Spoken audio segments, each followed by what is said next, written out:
Breeders' Cup Mile will be contested over the same layout as the 2-year-old turf races, and those with outside posts will be at a disadvantage.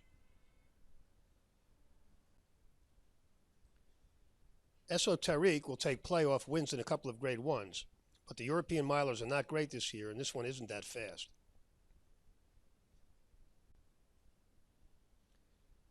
Grand Arch ran a series of big ones last year, then a stinker after shipping to California. This year he ran a big one at Belmont, concealed by a wide trip, then won twice while running figures not nearly as good. Though it's important to note that last one came over a rare dead rail on the Keeneland grass course.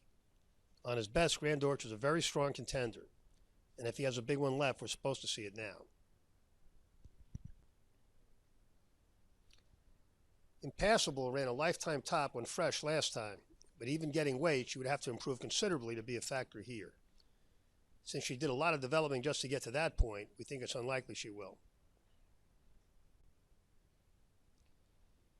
Caraconte was able to win this race with a relatively slow figure last year, with help from Lasix, a break in the weights, and a pace meltdown.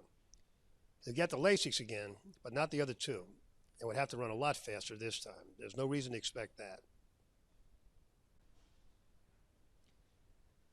Make Believe developed a lot from 2 to 3, and after a break came back with his best yet at Longchamps. There's a good chance he'll pair up here, which at the weights could get him a piece of this. We don't love any of the Euros here, but we like this one more than some. Mondialist improved greatly this year at age 5, and again last time when first-time Lasix. A repeat of that effort would make him a contender here for at least a check, and grass horses do pair up tops.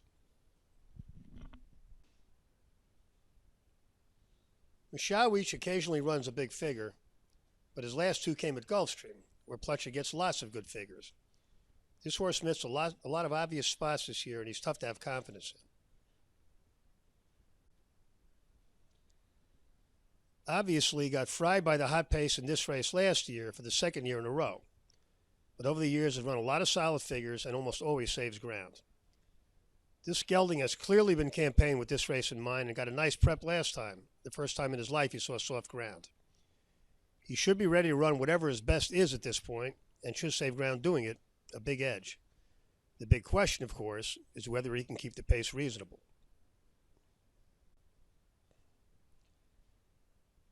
Tepin got dramatically better this year and broke through with the best figure of her life last time. She gets a little weight as a filly, and if she can duplicate that effort, she has a big shot. Even a bounce of a point or two could get into the exotics if she saves ground. Tourist was a very good 3-year-old, but he's taken it to a whole new level this year. He was very wide in his last and earned the best figure in that race. One which, if he can repeat it and get a better trip, would give him a very big shot here. This is a strong contender at a price. Obviously, we'll get the lead in the mile, obviously, and we'll use him. But with Grand Arch drawing the rail, he could end up getting exactly the inside trip he got in his last 2, in which case all he has to do is run his race. Taurus and Tepin are the other 2 we will use. Make Believe and Mondialist make us nervous, but you can't use all of them.